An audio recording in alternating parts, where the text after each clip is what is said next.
Hello, and welcome to eClerx Talks, a podcast where we unpack trends shaping the future of the digital retail space. My name is Adam Curran, and I am Head of Product Marketing at eClerx. Today, we're diving into a buzzworthy topic that's not just hype, Agentic AI.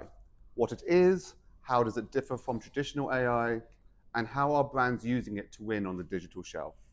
Joining me today is Jamyn Edis, a professor at NYU's Business School and former head of data at Take-Two Interactive and Pearson. Jamyn, thanks for joining us today. Well, thanks, Adam. It's great to be here. Excited to have this conversation and looking forward to talking about what agentic AI means today in the retail space.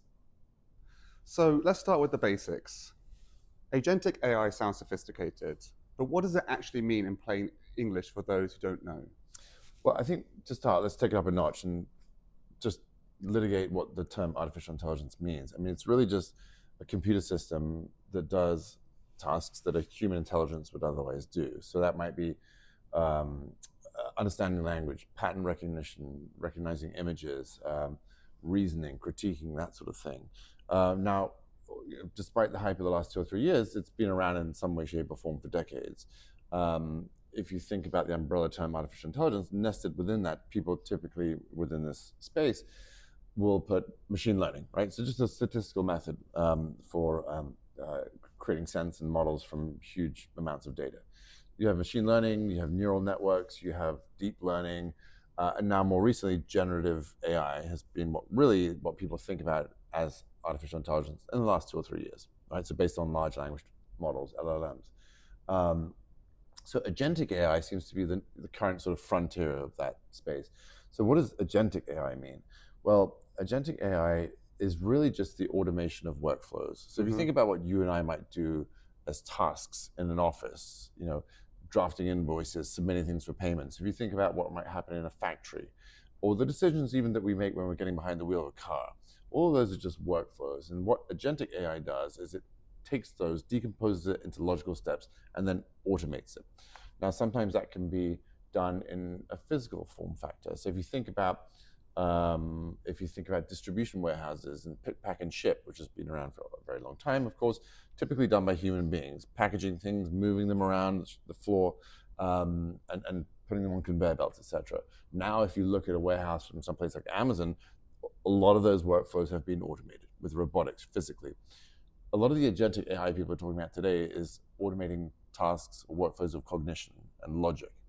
So for example, one use case that gets bandied around quite a bit is the idea of an agentic AI travel agent. So for example, I have 2 teenage kids and we are traveling to go hiking in the Pacific Northwest this summer. Typically, I, as the parent, would go and do a ton of research about the itinerary, ask a bunch of friends, go to book a flight, to book a car, to book hotels, to book restaurants, etc., buy tickets.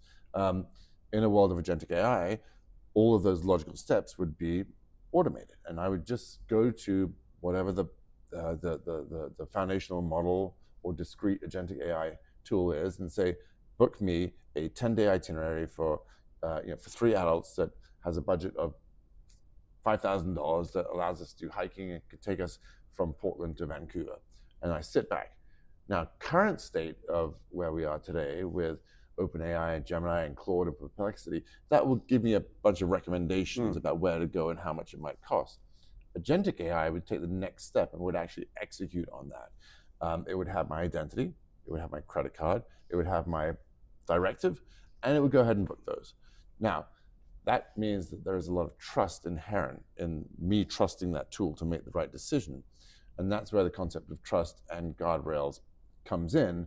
And are we actually ready yet for a future where full autonomous agentic AI is realistic without having a human in the loop? And that's something that we can dig into later. Sounds great. So to me, it sounds like it's not just being predictive, right? Or generative even, like something like ChatGPT. It's actually taking that next step and being proactive. And as you just said, so agentic AI, I guess the clue's in the name too, right? It's an agent or multiple agents acting on your behalf to make a series like workflow, not just the workflow, but the decisions too. Right. So we're at a point right now where thinking about the data and analytics space, a lot of the last 10 years have been how do we go from descriptive analytics, looking back historically, to predictive, what will happen, to prescriptive analytics, what should happen. Agentic AI really takes us over that cliff and says not just a prescription, but it takes action. And that's the difference. Understood. So it's actually really taking that step of like, hey, without intervention necessarily, it can take that action so long as it was like approved and tested, but it can take that action. And to me, that sounds like a pretty big operational leap. Correct. In terms of efficiencies and like, the workflow and manpower there could actually save time for people for certain tasks. Yep. And I think you're going to have to start small with agentic AI. Tasks where if it goes wrong is not going to lead to catastrophe, for example, and ones that can be decomposed into smaller logical steps, right? So if you think about a robotic arm in a factory, just like scanning a barcode, picking it up, moving it to a different destination, scanning another barcode, there's a fairly finite number of steps that a robot with an arm of a limited distance can do, and with a limited number of sensors, right? But if you think about the if you think about the example I gave a second ago of the sort of agentic travel agent, there's so many different moving parts there. You have to think when you're building that about how you code all of those logical workflows. Just to do something that you and I kind of take for granted, having used the internet for decades. Like we know we can go and book hotels and flights and stuff like that. We generally know you go to Kayak for a flight and you go to booking.com here and yada yada.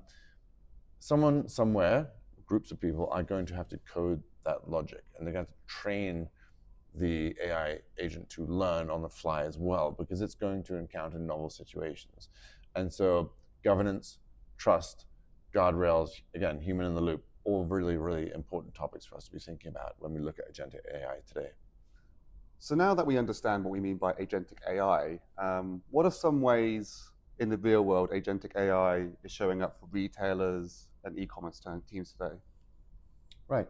Well, I think there are 2 or 3 main areas where it's showing up.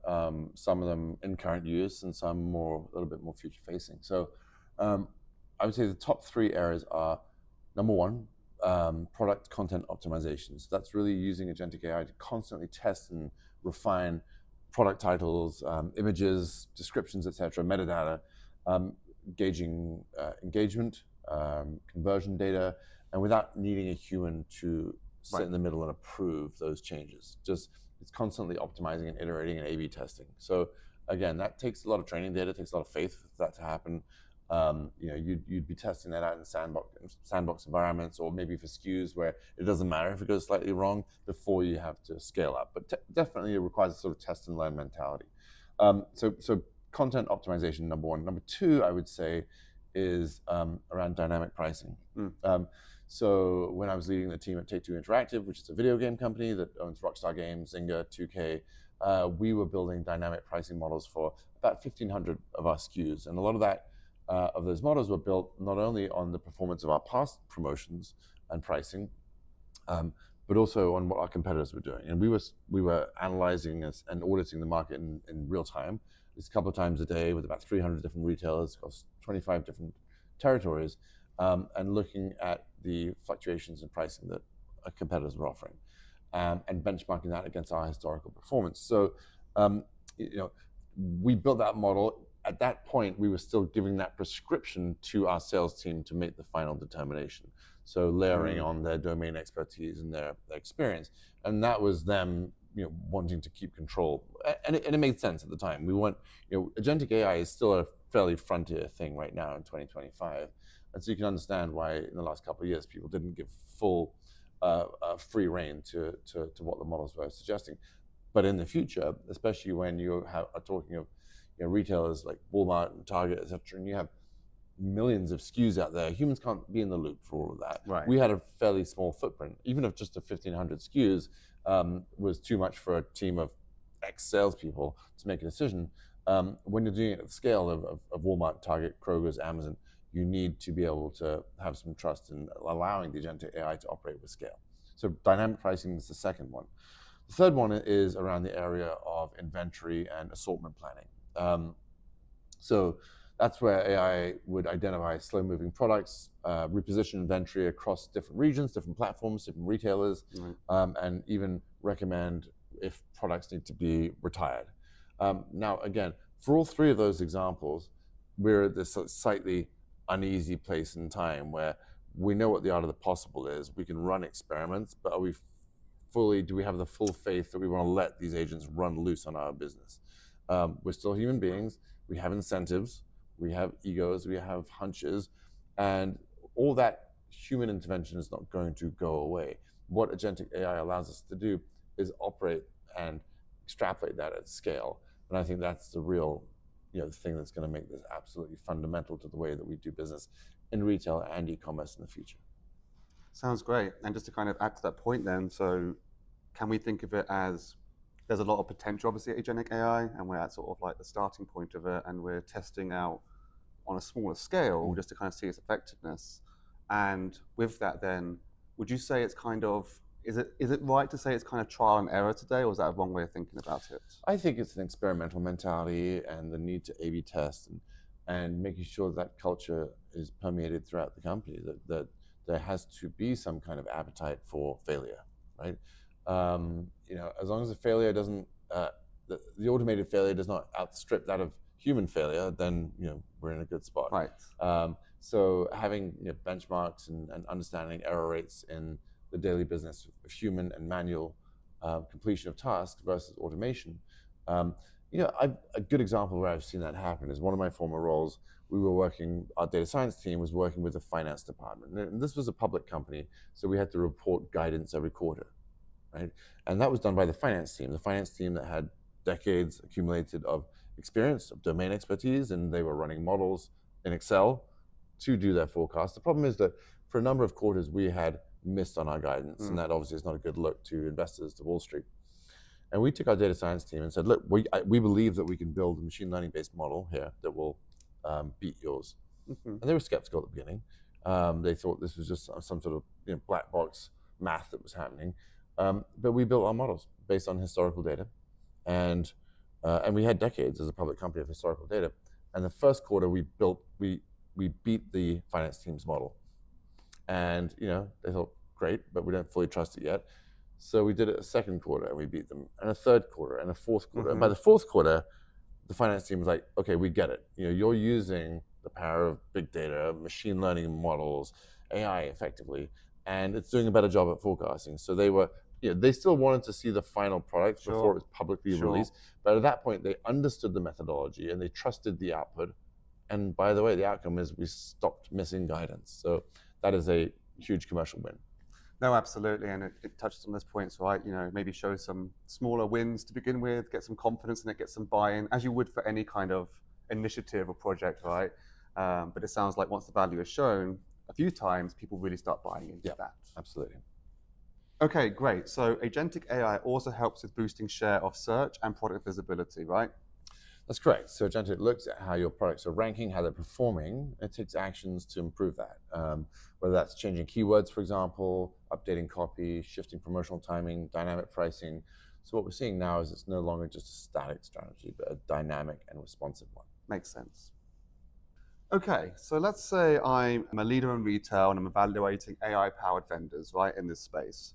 What should I ask to make sure I'm going beyond just the buzzwords, not just like looking at AI thinking that sounds great, but to really understand what they offer from an AI-powered perspective? So to answer that question, I would go back to first principles a little bit. When you're talking about AI, you're talking about computation. And at its most reductive level, computation is inputs, it's outputs, and it's what you do in the middle. It's no different with AI. So I would be asking the vendor, like, what are your data inputs here in your model? And that could be text, it could be images, it could be video. A lot of what the general population, if you will, today are used to is text-based prompts, right? And so that's much easier with natural language processing to deal with. And so I would say, like, well, what's the source? What's the lineage of that data that's going into your model? Then in the middle, like, what are you doing in the middle for your computation? Are you using machine learning, neural nets, deep learning? It's LLMs largely for generative AI. And then what is the output of that computation? And so it's going to depend on the task at hand. It's going to be a very different set of questions if I'm looking at a tool to do legal work than it is on HR work, to coding or customer service or content generation, for example. Those are all going to be very different sets of questions. But fundamentally, the framework I would apply is like inputs, computation, and outputs. Secondly, I'd be asking about how they deal with things like data drift and model drift, what their QA checks and balances are. I think at this point we are still very early in agentic AI. Mistakes are being made. The smaller and more discrete the task is that you want the agent to go after, the easier it is to catch problems. But we're still at a point that we do need some human supervision here. We're still in the training phase, I would argue.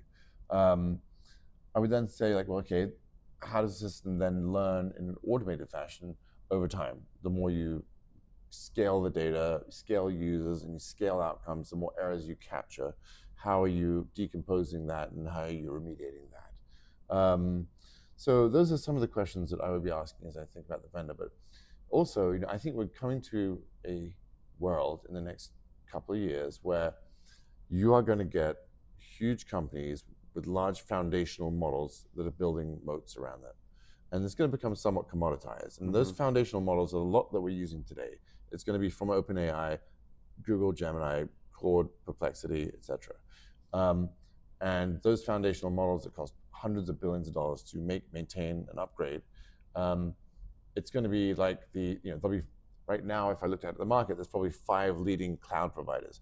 I think you're going to have 5 leading AI foundational model providers. And then you're going to have a bunch of off-the-shelf tools, AI tools, and agentic AI workflow automation tools that just do tasks, accounting tasks, legal tasks, HR tasks. And that's what, in the same way that you could use accounting tasks that require human intervention today off the shelf on a SaaS model, but this one will just do a step further. It will automatically pay people. It will automatically file invoices without you needing to make it do it. And that's where the workflow automation comes in on agentic AI. And then the third thing I would think about is what's known as RAG, which is retrieval augmented generation. So right now, when you are typing prompts into something like ChatGPT, it's giving its response based on the corpus of data that it's been trained on: text, video, images, etc. Now, you're using retrieval augmented generation today without even knowing it if your settings on ChatGPT are turned to give personalized answers based on your search, on your prompt history, right? So if you've inputted a bunch of, let's just say you've inputted a bunch of information about yourself, which is incorrect, into the prompts, ChatGPT will log that. And if you turn around and say, who is Adam? It's going to give information based on your LinkedIn and what it found on the web and the data that you've inputted in your past searches, and it will give a custom response. That's called RAG, retrieval augmented generation. And that's where we're going to next. And so what happens is companies are sitting on a huge amount of proprietary data sets, sometimes very, very confidential and sensitive, that they don't want the foundational models to scrape. Just like Google's been scraping the internet for 25, 30 years, right? But there's a whole bunch of information that it hasn't scraped behind corporate firewalls, in the enterprise. And companies, eClerx, IBM, etc., they don't want that to be exposed to the public to be scraped. But what they do want to do is to leverage the power of the foundational models with their proprietary data. RAG sits in the middle of that. And when those things are happening, you're going to be seeing leaps and bounds of progress in agentic AI, because the domain expertise of what's behind your proprietary data set, that is the corpus of your company's DNA, right? So it's like, if you were trying to guess how to do air traffic control without having been working at airport air traffic control, you wouldn't be able to do it, right? And so sometimes you do need that corpus of proprietary data to give you the fine-grained insights into what agentic AI can do to solve very particular tasks. And that's where we're going to get to. Sounds really interesting, actually. And as you just said, it's like a walled garden, right? Correct. So you can have your own information, but the AI is also referring to that, and that's your proprietary information, right? And it can make better decisions based on that. Correct. It's almost, if you think about the way that, let me give the example of like the intelligence community, right? The intelligence community may want to have a whole bunch of non-confidential or non-sensitive information in the cloud because it's cheaper, but they may want to have a whole bunch of secured on-premises stuff. And sometimes you want those two things to interact. So it's a question of like, how do you keep that firewall in there with allowing the commingling of those data sets to give you more refined answers, and therefore with agentic AI, take action around that. That's really interesting. Okay, so this has been really super helpful. So let's bring this all together. For retailers listening out there, what's one key takeaway you would like to leave them? So one thing I would say is that agentic AI is a relatively new concept, but it's more than just an emerging idea. There are retailers and companies in the e-commerce space who are really leaning into it already today. Around the areas that we covered earlier, things like content optimization, dynamic pricing, inventory allocation, all those things are being done today, and they have been done for a number of years in a prescriptive way. The difference here now is we're letting go of the wheel a little bit. If you think about the self-driving concept, you've had cruise control, you have some degree of autonomy in cars like Teslas. Now we're getting the example of agentic AI out there in automating workflows is we've trained it. We're taking our hands off the wheel now. And if you're not doing it today, your competitors certainly are. And so what I would encourage is that you should be exploring it, you should be testing it, you should be deploying it at scale. Otherwise, you run the risk of falling behind. Well said. If you want to learn how eClerx is actually helping retailers future-proof their e-commerce strategy using AI, check out our latest webinar, which is called AI-Powered E-commerce, Optimize and Win, where Jamyn and other experts on the webinar talk about in more detail about AI-powered intelligence can help boost product visibility, drive conversions, outmaneuver competitors, and maximize availability across channels. If you'd like to know more about how your products are showing up online or where you've got room to win, head over to eclerx.com to explore our market intelligence system. You can also reach out to us directly at market360@eclerx.com. So our AI-powered solution, Market 360, takes the guesswork out of e-commerce by giving you real-time visibility into everything from search rank and pricing to content, availability, and seller activity, all in one place.